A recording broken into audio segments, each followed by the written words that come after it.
A Word on Words, a program delving into the world of books and their authors. Your host, Mr. John Seigenthaler, chairman of the Freedom Forum First Amendment Center at Vanderbilt University. Hello, I'm John Seigenthaler. Once again, welcome to A Word on Words. Our guest is Waylon. That's the title of the book. That's the name of the man, Waylon, an autobiography. Welcome to Word on Words, Waylon. Well, it's good to be here. Waylon I watch Jennings. your show, by the way. Oh, do you really? Yeah. Well, it's great to have you here, and now you can watch the two of us together on this There show. you go. Waylon, this book, I've already told you, and I want to tell this audience, this book is not just another book for me. I mean, you took me down lanes I never had dreamed I would go. I mean, I lived with you in your early life, which was much tougher than I ever realized. I think the stories in the book are funny and at times plaintive. They're sad and joyous. The anecdotes about celebrities are wonderful, and I congratulate you on doing one terrific job. Well, thank you. I had a good time. It took 3 years running up and down the road and making tapes and, and talking about it. Well, I guess we ought to begin in talking about this book with something you say about yourself in the book. And I'm going to take you well into the back of the book now when you're talking to your son and you're making an acknowledgement to him, worried about his education, worried about his dedication to going to school and doing the very best he can. And you think you just have to tell him that you never graduated from high school, and that you had a GED. And it seems to me that reading this book, and I know you worked with Lenny Kaye on it, but reading the simple eloquence as these stories unfold, I really have to say how much I admire the effort that you put into it, because I know that it must have been a wonderful struggle for you. Yeah, the thing about the education thing, when I quit school, I realized immediately I'd done wrong, And because when you quit school, all you can do is hang out with quitters. The other parents are not going to let their kids hang out with somebody who's a dropout, And and I went through all my life knowing and having a complex about it, and wishing I had at least graduated from high school. Because I'd go into some office and here I am, a big shot singer, and hot in the country and making a lot of money and everything, but I knew on the other side of that door there was a man who was educated. And a lot of times when I would stop at that door before I went in, I would have to brace up maybe and act a little tougher than I really was. That's why I went ahead. The thing about it, I was afraid my son Shooter, who's 17 now, he was 10 at that time. I was so afraid he was going to ask me, and he had never had, how far I went in school. And when I told him, I said, "Look, son, there's something I did a long time ago that was wrong." And I said, and I'm going to try to straighten it out now, at least from my own mind. I'm going to get my GED. I quit school, And he looked at me and I said, "Now I'm in a lot of trouble because it's been 30 years since I even thought about school. So you got to help me." And he was studying fractions at that time. I said, "I don't have a clue about fractions or algebra." Finally, I told him, I said, "Anybody that understands algebra ought to go to a treatment center." But he helped me through that. He did, and it was a great bonding thing with me and him, because I've never lied to him, and I've always tried to teach him to be truthful. Well, we'll come back to your disclosures to him. I'm lucky to have you for 2 weeks on this program, and I really appreciate the opportunity. That we'll come back to another disclosure you made to Shooter maybe next week. But let me take you back to your roots. We hear the term dirt poor. You were born dirt poor. Yeah. You say that your father was the hardest working man you ever knew in your life, and still you recall the first time you ever saw a man cry. He wept because there was not food. Yeah, he did. He was working for $1 a day and he was working sun up to sundown. Before sun up, he milked, I think it was over 20 head of cattle. And when he came in the evening, he had a lot of work to do. He just, but you know, the thing about it, everybody we knew was just like that, except the people we worked for, you know. And I saw my dad. I mean, he was the kindest man you ever met, and he did. He had his head in his hands. He was crying. My mother was taking us out the door to go find something to eat, and that's the first time I ever saw linoleum. I thought that was about the greatest thing I ever saw was a linoleum, and it probably was an ice box. Or it could have been, because there was electric lights in there. It could have been a refrigerator, but I don't know. That had to be in about 1940, somewhere along there. It was me and my little brother Tommy that she took down there. It was about a mile away, and the man was real kind. And I don't think I had seen, you know, of course, dishes like that. But you know what? As I look back on that, everybody we knew, my cousins, they were worse off than we were, you know, if you can imagine that. And we lived in where it was a dirt floor, you know. But I remember Mama sweeping a dirt floor. Can you imagine? Yeah. Yeah. So. Well, I go back to that because there are a number of stories in the book that really, in the early phases of the book, that really deal with how tough things were and how difficult it was for your family to overcome. You talk about your grandparents and one who was sort of a role model for you, who drove a truck and drank. And Grandpa Shipley, you know, I got in an awful lot of trouble because I said something in the book, you know, and it's talking about his drinking. Now, my mama and my aunts got mad at me because they thought nobody in Littlefield knew that Grandpa drank. Everybody knew Grandpa drank. You know, I mean, he was the guy who would get drunk, and if they give him any trouble, he'd put his hand around a gas pump and whip half of the police department. They even called me one time and said, "What are we going to do with your grandpa?" And I was in Tennessee at the time, and I said, "You best leave him alone, you know, 'cause you ain't going to win." I think Grandpa taught me to cuss, which is not a very good thing, but all right. But you know, he had a way about him. He had a swagger, and the way he talked. When he cussed, it just didn't bother you that bad because it just seemed like it just slid right by. He and Grandma loved each other so much, but Grandpa was strong. And now he did his drinking, but he never got drunk when you know, and spent all of his money on booze. He had money for food in the house. Everybody had food, and everybody was fine. And he'd go get drunk on old Cooter Brown. You said that in the book. In those words, he got drunk on Cooter Brown. Yeah, that was an old saying. You know. Now, I just have to tell our viewers that this book you worked with you worked with Lenny Kaye on this book, and Lenny Kaye put it in your own words. And as you say, you have known for a long time how to cuss, and there are a few cuss words in the book. And I know we're on educational television in many stations, so I'm going to refrain from repeating verbatim every word you say. But there is you're talking about pulling cotton, and where the term high cotton came from. Yeah. And I never knew, I've said many times, I feel like I'm in high cotton, but I never knew until you told me what high cotton was. Yeah, it's easier to pull. That's right. You know, them little old bitty ones down there, Jessie, she came from Arizona, and they have cotton there. But your wife, Jessie, Jessie Colton. Yeah, and you know, it's up this high, and it's a lot easier to pull. And, but you didn't like to pull it short or long. And you say in the book, when you were 16 years old, you said, "I didn't plant this stuff." Well, you say it. Well, I said, "I didn't plant this stuff, and I ain't going to pull it up." And stuff is not exactly the word you use in the book. I didn't. But you don't know how bad it is, you know. I mean, like, you can work in a coal mine. You can work anywhere, and it's all hard, you know, hard work.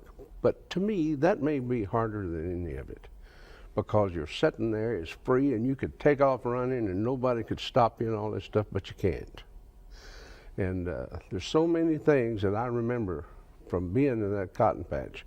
I learned a song called, now I've gone blank. Anyway, I learned a song one day by putting a piece of paper and looking at it at the end of the row, and then trying to memorize it. All it was the last letter.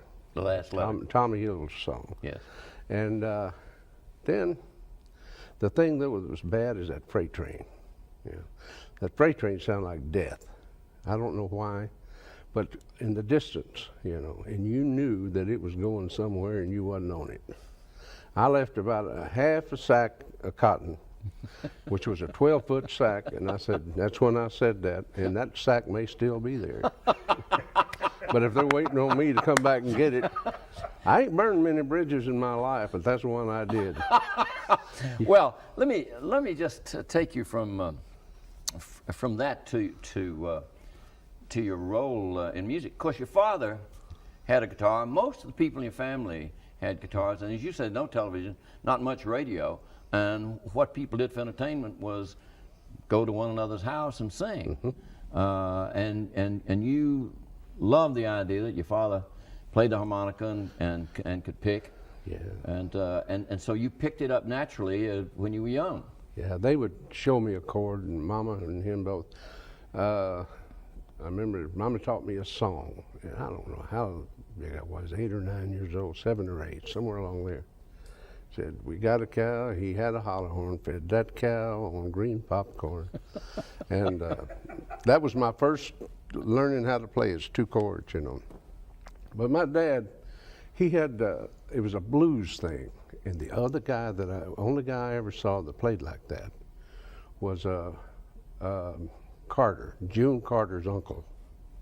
And AP's brother, I guess it was. And but he did it too, and his hands looked like my dad's. This hand, my hand looks a little like his, but they would hit like this with the thumb and the finger. And the finger. And it was a blues thing that somehow it put you in the mind of the blues and the country blues, I guess you'd call it. And he sang. He liked Jimmy Rogers, so. Him and Mama, I grew up that guitar. The first time I remember anything, I was in a jumper swing that Daddy had made, and it was the lamplight was coming from the kitchen, and I guess I was in the bedroom or something. But I saw this guitar. It had a cowboy on it, on a horse, rearing up, and I was trying my best to get it, and I couldn't have been 2 years old yet. But that was I was just mesmerized with the guitar. I can still feel it. Well, it was one thing you could do when you got on that, when you put that sack of cotton down, the one thing you could do was you could pick. Well, that's all I wanted to do. That probably cost me not ever getting involved or caring about education or anything. There was one thing I was going to do. I can't remember when I wasn't. That wasn't what I wanted to be, was a singer. You talk about going through life, your own career, and as it unfolds in the book.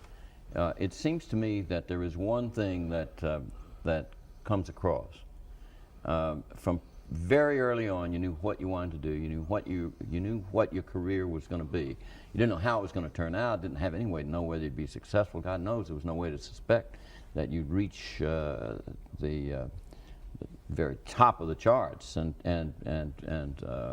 be an outlaw and a highwayman and a star and a celebrity, an international celebrity. But that all came about. It does seem to me that you had not only in your mind that you wanted to perform, but you knew how you wanted to perform, and you were going to do it your way.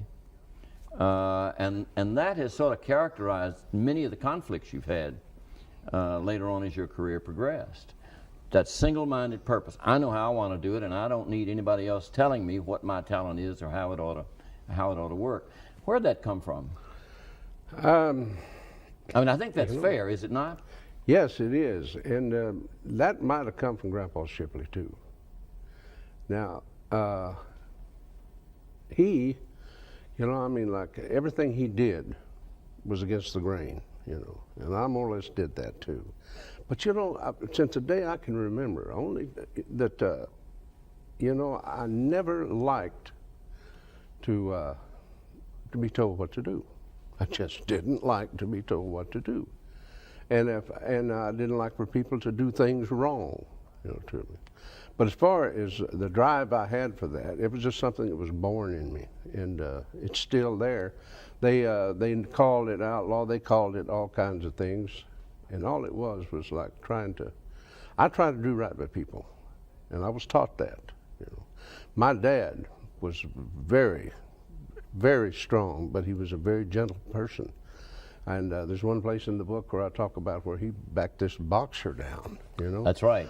And that was one of the things right there that stuck with me, and to this day I can still. We might just share that little scene with our viewers, because what had happened was this boxer's little brother had been had his ears boxed by your little brother. Yeah. By Tommy. Yeah. And the boxer came over and was going to mistreat your brother. Yeah, he was going to give him a whipping, he said. And my dad was chopping the garden. He's working in the garden like he did every evening. And he wasn't a big man, he was about 5'10" or 11 somewhere. And you never think of your dad as being a big tough guy, I mean, I never thought of him that way. And all of a sudden everybody was afraid of Strawberry. Well, Strawberry was over there and had my little brother, and he was Tommy. He was just screaming to the top of his lungs, Daddy said, "What are you doing with that boy?" And he said, "I'm fixing to give him a whipping. He hurt my little brother." And Daddy said, "Now you turn him loose." Now Dad had a hoe, in his hand, and he said, "No, man, don't get yourself in no trouble." Said, "I fight for a living." He said, "You turn him loose, or I'll come over there and break your back," which was the strongest thing I ever heard in my life. I mean, he didn't say he was going to knock him down. He said he was going to break his back. And I thought, you know what? He had to look. This guy was 6'4", and muscled up. But the thing that taught me such a lesson, if you're right, Well, he went across the fence, and that old boy said, "Oh man, you're crazy. Don't come over here." And he left the hole back there. Now I might have taken that hole with me. He didn't do it, and he said, "Turn him loose." And he says, "You come over here," and said, "I'll get you." And he said, "I'm coming over there. If you don't turn him loose, I'm going to break your back." He said it again. And I don't think many guys get to see their dad in that light. Strawberry went home. Strawberry said, "Oh, you're crazy," and just let him go. Well, when you tell that story, I'm reminded immediately. I flash deep into the book, and there's a studio scene where you are into a cutting a recording, and you take it to some business executives in the music business. And they listen to it, and they're not impressed by it. And they suggest, well, maybe they want to get the great country music producer, Billy Sherrill, in. They're going to put a little music here and soften it up there and do some strings. And you say, "I like strings, and Billy Sherrill's great at what he does, but you don't get me at all." I mean, and that sort of thing has happened again and again. The anecdotes in the book really document. That was really Willie. That was Willie's album. That was Willie. That was Willie's album, and you were there, and you were explaining Willie's album. That's exactly right. Yeah, Neil Reshin had asked me to go with him. And Neil Reshin, your financial manager. Yeah, and he was both mine and Willie's manager. Right. And this Bruce Lundvall, let me tell you something. He's quite a man. Because when he said that, he got it up, and I said, "Billy Sherrill's great." But I said, "Take that tape off." I told Neil, I said, "Or you won't be my manager or Willie's either." I said, "That's stupid," and I called him a bad name, and I don't know what he's doing or has not a clue about this music. And I said, "Get it off." So I got up and I said, "No, I'm in your office and I'm getting out, and that's it." So he said, "No, sit down." And he said, "What am I missing?" And I told him, I said, "All of it. You're missing the whole thing. You're missing what 70,000 people came to Dripping Springs for Willie's concert to hear." And he said, "Let me listen again." And so he played it a little farther, and he said, "We're going to release this." And he said, I think you're wrong, dead wrong." And it wasn't really. About 6 months later, I was coming down the stairs in my office, and I heard somebody say, they said, someone here to see you. And I said, who is it? And he said, just that stupid, and repeated what I said. And I was, oh no, but he brought me a gold album. And it was that Redhead Stranger album. Oh yeah, from Willie's Redhead Stranger album. I can't, my problem is keeping my mouth shut. Sometimes it's not even any of my business, but I can't help it. I tell you, when I think something, like I knew that album was right, and I couldn't see it just die like that, and it would have never happened. Well, you're very candid throughout the book. One of the things you were very honest about is your marriages. And you sort of, just to go back to youth again, you remember your grandmother, whenever there's any conversation about girls, she would say, nasty, nasty, nasty. Oh. Yeah. Nasty, nasty, nasty. That's the way she said it.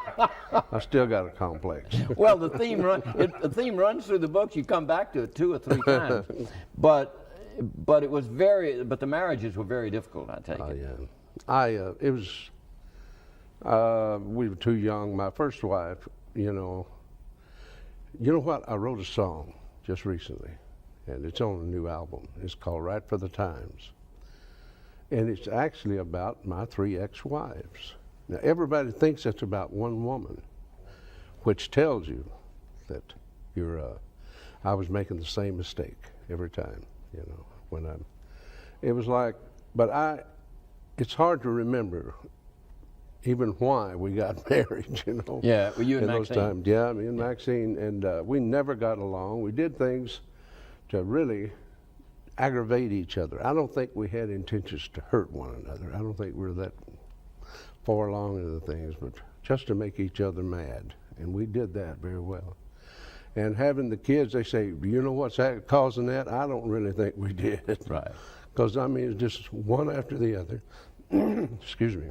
And they're wonderful. And when you look at them and think that they, the children. Look at our kids, I look at them and think, what we put them through all these years, because they're pulled one way and then the other. Then your second marriage really broke up because she, as you say it, she couldn't look with the same affection on your children. Yeah. As she did on. That's what happened. On her own child. Yeah. I had the kids with me, and she just couldn't deal with that. I was doing good in Phoenix there, but it got to a point to where she couldn't. Only thing she would say to him would be discipline. She wasn't a mean person. She didn't mean to be, but I have known a lot of men and women who can't deal with that. Now, I don't know. There's just something that's not in there. Right.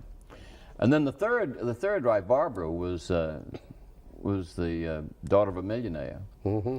And she sort of had the idea that she could move you in directions that were away from music and where she'd like for you to go. And it worked for a while, but it didn't work getting you to go where you didn't want to go, but the marriage worked for a while.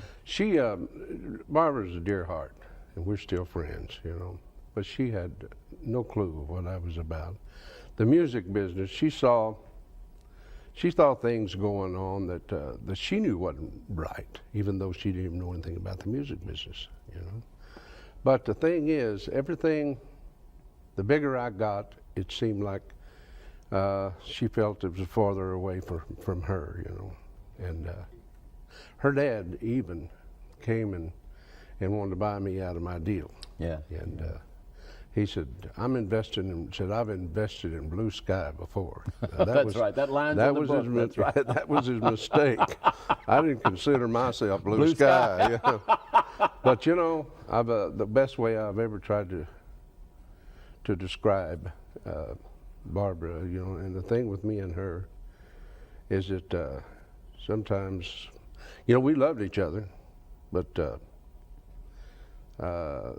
sometimes it's not enough for that. That's right. And again and again and again in those marriages, the phrase "nasty, nasty, nasty" kept turning up, and working your guilt a little bit. Yeah, I tried to be right, as well as I could. But especially with Barbara, and But after that, I mean, I thought I was all over. I would never ever be able to be married. Well, you had worked your way through honky tonks, through radio stations. You've been very competitive in the radio business. You had gotten to know a lot of people who were going to be stars. Your great friend, the late Buddy Holly, how close you all were. Insofar as the marriage is concerned, you finally got it right. Sure did. And With the wonderful Jessie. yeah, everybody said, "What's your secret? Been married so long?" And I said, "I ain't got one. Jessie has." She's the one with the secret. You know, this woman is unbelievable. Just this morning on the way out here, I'll tell you. You know, there was some things going on. You know, in the people that work with us. You know, she called me on the phone in the car. You know, and she said, "You just don't worry about these things. Is there something good happening?" You know. And when she says that, she knows what she's talking about. One of the most touching scenes in the book is that 25th Oh yeah. that 25th ceremony, Oh yeah. where Will Campbell sort of presides and remarries you. Yeah, that first one, I don't know if that one took. You know, I've often wondered if we were really legally married. Jessie started. This guy in Vegas, we went in there. It was about 2 o'clock in the afternoon. Had my bass player with me. He was the best man. And so we get there, and here's this guy behind this desk starts. And he says, "Dearly beloved, we are gathered here." He's done 30 of them earlier that day. Yeah. And Jessie goes, "Ah!" starts laughing. And that's the only time when she gets tickled like that, you know, because I know she can't help it, and she's not going to quit. And I'm hollering, "Be quiet. Stop that," you know. Okay, now that's enough. Okay, and this guy said, and finally this guy turned and said, I said, "What?" He said, "Does she?" And I said, "Does she what?" He said, "You know, does she take," you know, and he said. Hello, I'm John Seigenthaler. Once again, welcome to A Word on Words. Once more, we're back with the man himself, Waylon Jennings. Welcome back to A Word on Words. Good to be here. It's good to have you to talk about your book, Waylon, an autobiography, which you wrote with Lenny Kaye. And for those who watched last week, we went through that very tough childhood. We traced your tracks out of a cotton patch where you left a sack of half-filled cotton and went off to make your fame and fortune in music. Along the way, you lost a couple of fortunes, but somehow you've always made them back. We went through your 4 marriages and the one now that's last, and you had a silver celebration with Jessie, the wonderful Jessie.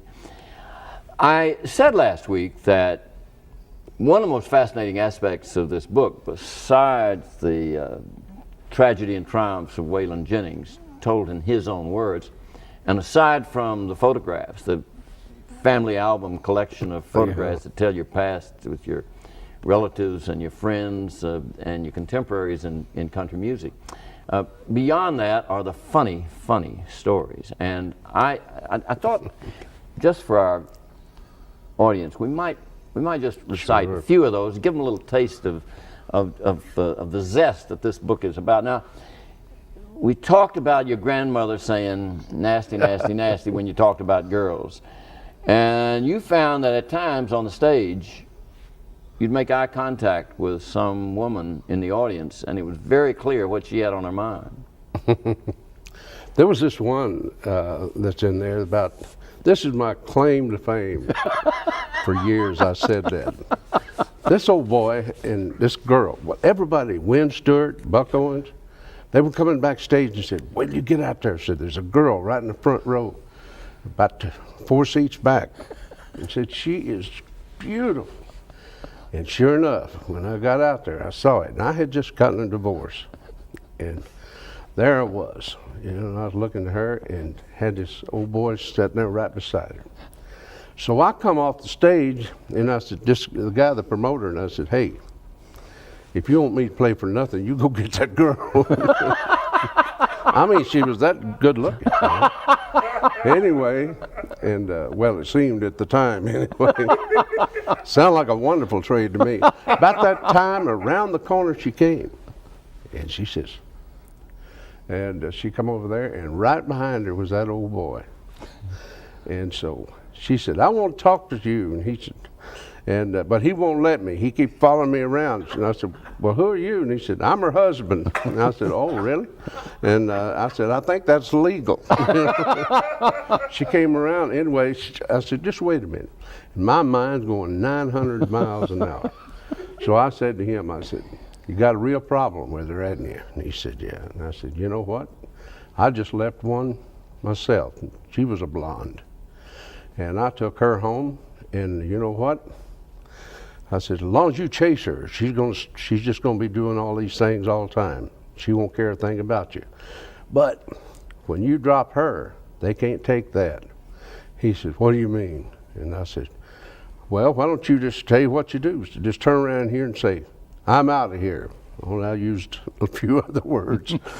And so he said, what'll that be? And I said, well, I left one just like that, and she's been calling me every night trying to get me to come back. He said, really? And I said, yeah. So he said, you think it'll work? And I said, I know it'll work, man. You got to stand on your feet, you know, and stand up to these people. So he turned around and made a few signs and talked and said something to her and just walked out like a giant. The time he got around that corner, I said, come on, girl. Let's get out of here before he figures this out. Now, about 10 years later, I'm in L.A. at the Palomino Club, and I went back, and there sat that girl. And I said, she said, you don't remember me, do you? And I said, yes, I do. When did he figure it out? And she said he never did. Said he went home and said her dad, he told her dad what he had done, you know. And she said, my dad called him Big Dummy, Big Dummy. Well, then there's the story about your often but not always friend Tom Paul Glaser, and you were having a great relationship with him. And it was during that period when you were very, very close. Yeah. And you backed into his Lincoln Continental. Yeah. I went in, I didn't know how I was going to tell him, but I had backed into a brand new Lincoln Continental. And I had this old Cadillac that I would jump curbs with. So I went in there and I said, Tom Paul, I said, who gave you a great new guitar? And he says, you did. I said, Tom Paul, who's always there for you whenever you need him? And he says, well, you are. Tom Paul, who's your best friend? He says, Waylon Jennings, you're my best friend. I said, Tom Paul, who just backed into your new car? And all of that just went out the window. I don't forget where you started or stopped calling me names. You know, you talk about the influence of blues on country music and your upbringing in the rural South. In an environment where there was a lot of racism. But in the back of your mind, you understood that blues was black music. And there's a place where you ask the question, maybe of your father, that's very young, Daddy, what happens if black music and white music ever comes together? And it did come together. It sure did, yeah. And, but you know, I've always believed it was the same man singing the same song about the good, the bad times, the woman he's got and the one he wants, you know.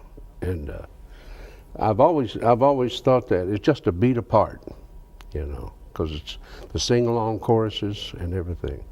And I've loved blues music. I listen to blues music now. I just got me a new Jimmy Reed. I got more inspiration. There's as much inspiration out of him as anybody, the old blues singer. Yeah. And but I asked my dad that one time. I did. And I grew up in the cotton fields. You work with the black kids and things like that, right alongside everybody, you know. And the thing was, I was not intentionally racially prejudiced, but it's something that I grew up around. And now, even to this day, you know, I have to fight that, because when I think that, when I see someone, I don't think Negro, or you know, and I hate that. I hate that I was taught a difference, that there was a difference, you know. But I was definitely taught that, not only by my mother and my dad, you know. I mean, I don't remember Daddy too much, but Mama kind of used that, and she didn't mean anything. She was taught the same way, yeah. And that's the hateful thing about being raised in the South. You know, I said, Waylon, last week that the great virtue in this book is its candor, and your eloquence and candor, very simply stated. One way the music, the black and white, came together was with the King. You bet, Elvis. That was great, you know. I mean, and he was right there in the middle of the blues, you know, in the middle, and the rock and roll and what have you. What a great thing it was when I first heard it. I was, it wasn't long after what I'd said to my dad when I was driving to work before I was in radio. Every morning I'd turn it on and I'd try to leave at 8:30 because they had Hillbilly Hit Parade on that radio station there. And I heard That's All Right Mama. And that went right up my spine. And I mean, I had never felt anything like that in music. Oh, Bill Black on that bass, and Scotty playing the guitar, and Elvis just flogging that guitar, you know. And that is exactly what I was thinking about. I'd have never found it, but it'd been something close to that.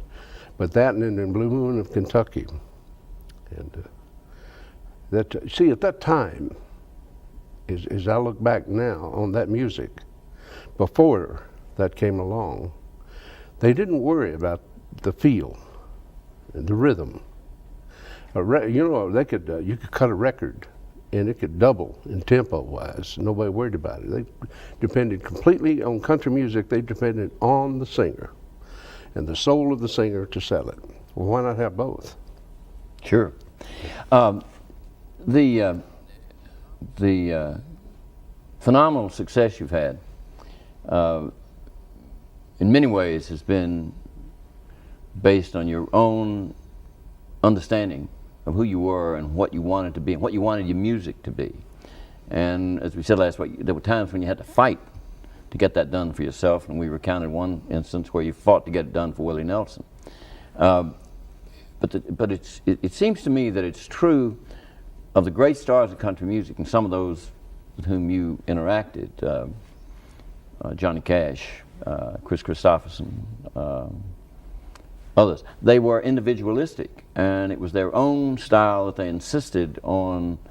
And while there were a group of you who were known as the Outlaws, and 4 of you became known because of an act as the Highwaymen, in every case it was individualistic, whether we're talking about Cash or Christopherson or Willie or you or Tom T. Hall or whomever.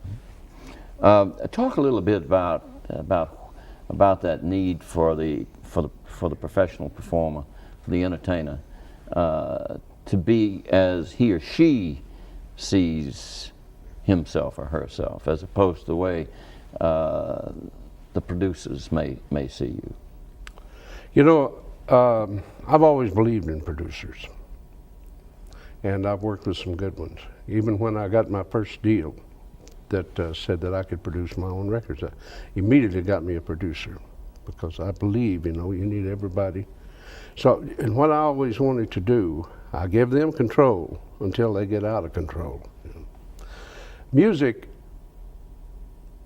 to me, I mean, you can hurt my feelings more over music than you can a lot of things. It takes a lot more, because I mean, when it doesn't come around, when it's not, you know, when I don't have any control and other people are doing it, you know, I can't do that. I just can't live that way. And it's not because I'm an outlaw, it's not because I'm anything, but I am a sensitive human being. And when I write a song, I usually can tell you what it's going to sound like at the other end.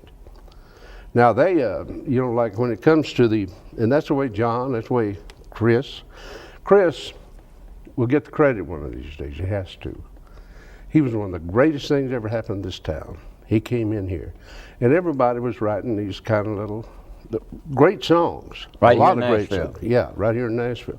Then here comes Chris writing these great love songs and got everybody off of their rear and got them to working again.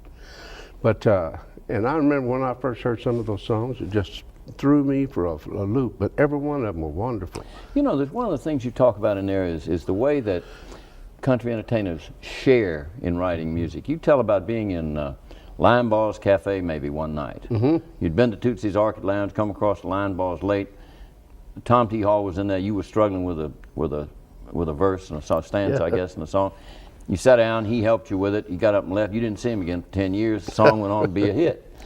It was the strangest thing in the world, and that's the way it works still. You know, I mean, like every once in a while you'll run into that. Some of the that's the way we work. That interaction in the Nashville scene really sort of serves the purpose of country music. It really is. You know, writing with somebody is fun.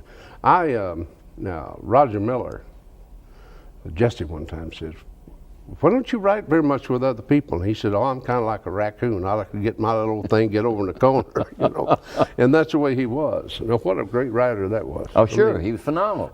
We started picking some songs one time, and there was 100 sheets of songs. Came to the publishing company. It beat all I ever saw. But he was so productive. But he wrote alone. You know, he was better. You know, you talk about the downside too in the book. And you talk about your problems with the companies.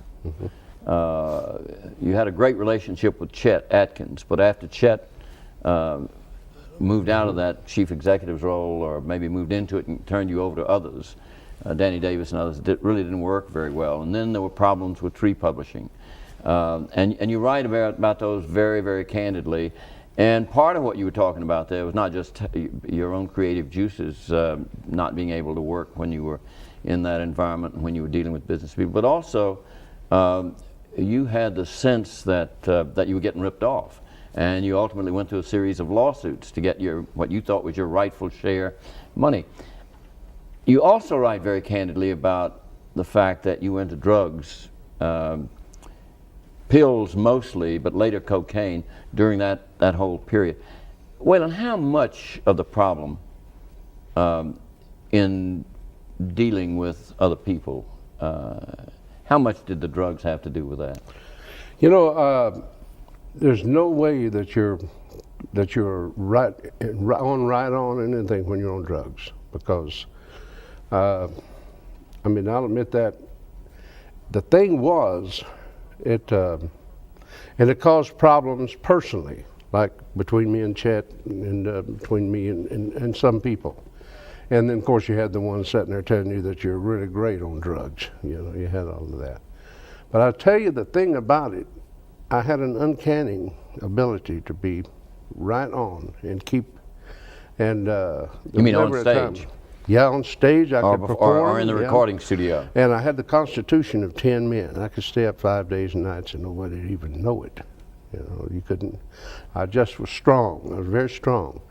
But as far as with the record companies, I hate to say this, but it's still that way. This is a wonderful, wonderful business to be able to sing songs and play your guitar.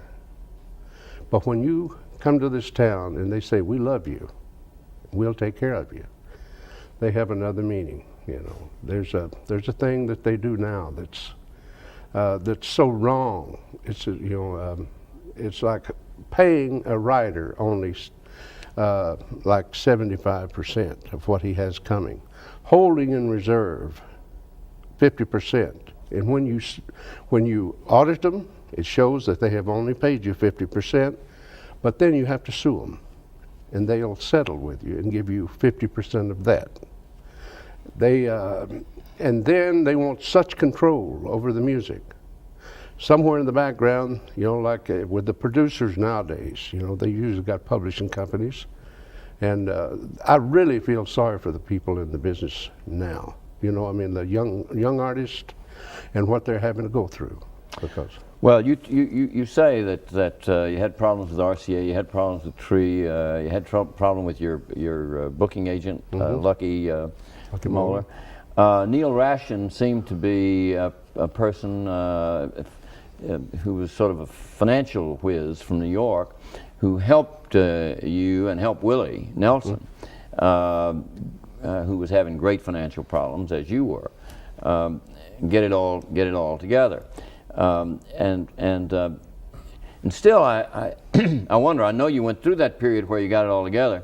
Then you became an outlaw, and then the highwaymen began to hit, and everything was rolling, and everything was going great. And you had that house, which was your office, really your operational headquarters, there on Music Row in Nashville and in Music City. And then suddenly you found out all the success, all the money, and you're $860,000 in debt. Yeah, I was just overdrawn 860. I was in the bank. That's right. Yeah. The bank said you're $860,000 overdrawn. I was $2 million in the hole. You know, I couldn't believe that. You know, I mean, here I am, but it was my fault. Now that was all my fault because of one thing I've learned. I'm a good businessman now because I pay attention. I have wonderful people around me, but I give them the time. Because, you know, what I would do, they would come to me and say, what are you going to do with this? I don't know. I don't want to hear about it. Go on, you know. I never checked nobody, you know, and never, and the thing is like, if you don't care about it, why should they? And that was, in a nutshell, what it amounted to. Some of the things I owed, I owed 2,000. I had 2,000 outstanding bills. Some of them were $5. That they were going to sue me over, you know. Right. And it's just that I let it go. You made up your mind, though, you were going to pay them all back. I did it. And you headed for Vegas, where you made what? $250,000 for a week. Yeah. So it's not bad, you know, and you set some aside every week until you got everybody paid back. Now, paying back $2 million, that's pretty. I was hollering. I was the hottest thing going right about then, and broke. You know? And I said, "Whoops, there's something wrong here somewhere." But what I had to do is get back involved in it, and I had these two girls that worked for me. One of them was she came to work for me for 8 days and stayed there 8 years. Mary Lou was with me for about 18 years. She took the books upstairs at her apartment, and I had this guy come in from the FBI. He was an auditor and audited everything. And he came to me and he says, you can put a lot of people in jail, but says there's a lot of people that were just there. And he said, what do you want to do? And I said, well, I don't want to put nobody in jail. What I want to do is find me a stopping and starting place. And that's what I did. And we went to work, and I worked almost 300 days that year. And I paid it back. You know, then you then you talk about that really moment of great crisis when the drug bust came. Mm-hmm. You say that they had known about it for a long time, and I'm assuming you're talking about the narcs, the DEA, the law enforcement authorities knew about it. But there's a package that's delivered to you at the studio while you're recording, and that's a wonderful story that we will leave for the viewer to read in the book, because it shows how quick you were. Even though you were on drugs, you managed to conceal get rid of the stash and get rid of it. And when the toilet flushed, a couple of those agents said, oh hell, there it goes. But you got out of that, and then you decided on your own, cold turkey, you were going to straighten it out. And I'm sure Jesse rejoiced with you. And you did it on your own. There's a lot in this book about, starting very early, about your religious beliefs. You talk about Jesse and her growth in her spiritual life and your own. And then you reach that point in the book where once more you make a disclosure to Shooter, not just about the fact that you'd not graduated from high school, but the more important admission to him about drugs. That must have been a tough and telling moment for you. Well, 10-year-old boy. Yeah, he was 10 years old, and you know, I was very open about it to the press. Yes, you were. And about things. I was in when the they press were- then, and I remember yeah, very well. because I thought maybe it would help somebody. You know, he wasn't bragging on it or anything, but so I thought I'd better tell Shooter. I want to be the one to tell him. You know, and I tried to keep it from ever being in home. with Sure. him. And so I took him aside and I said, Shooter, and one of the marks, you know, I still cuss more than I should, but I used to cuss So bad. do I. Yeah. Just not on television. I said, you remember when Daddy used to cuss all the time? And he said, yeah. I said, well, there was a reason. I said, I wasn't in really control. And he said, what do you mean? I said, at the time, I was on drugs. And I used to do drugs a lot, all the time. And, up until the time that you were about 4 or 5 years old. Oh, he said, you mean you drank beer? And I said, no, I did cocaine and really bad drugs, you know. And he did like that, you know, kind of, his little eyebrows kind of furrowed, you know. And I said, but I've been quit for a long time. I said, I quit 5 years ago. He said, so the next day, Maureen, who's a wonderful lady that lives with us, and his godmother, was worried about it. So she went in and told him, said, Shooter, said, are you okay? And he said, yeah. He said, well, is there anything your dad said to you yesterday that bothers you? And he says, oh, about him kicking drugs, kicking coke? You mean about him kicking coke? Nah, that was it. Well, I must say, they call him Shooter for a reason. His You want daddy to tell was us a that pistol. story? Yeah. You were in that room Oh, yeah. when he was born. Yeah, oh, he was, yeah. He came out kicking and raising Cain, and promptly he beat on the nurse. And then there forevermore was known as Shooter. That was it. Let's talk just a little bit about the business of writing a book. You worked with Lenny Kaye on this, and you turned down 3 other collaborators before that. Talk about why Lenny Kaye made a difference. When Lenny came around, you know, he's very quiet, he's very gentle. And like I say, if you want to say somebody who thinks left and thinks right, well, I'm more right and he's more left, you know. And but there was just something about him and the way he was. He's a great guitar player, you know. He works with Patti Smith. And the other 3 had just made me kind of disgusted with it, you know. And I thought it wasn't time. And then Lenny came and we talked, and he said to me, he said, I want to write a book in your words. It's going to be your book. He said, it's not my book. And he did that, you know. But I still said no. And then I got to thinking about it, and I thought, well, I might never find another person like Lenny Kaye. And I might not have, but I wouldn't take for it now. We spent almost 3 years, you know, taught him how to eat well-done hamburgers, and took him out to West Texas, took him to this old redneck boy, Jimmy Stewart, that said, hey, where'd you get that long-haired hippie? And he said, hey, hippie, if you cut some of that hair off, you could play horseshoes better. So we put him through all of it, and he stood the test. Even got out into a sandstorm, you know. He got to see a sandstorm. And he writes about that. And now did you dictate to him, and then did he take down tape and notes, and then he would write and it would come back to you? Yeah, I would. It sounds so much like you, Waylon. Well, it was. It was just, it really is. Because, you know, when I would want to change something, he never hesitated. He said, it's your book. You know, and there was things that he taught me how to write a little myself, you know. And that I had to change in there.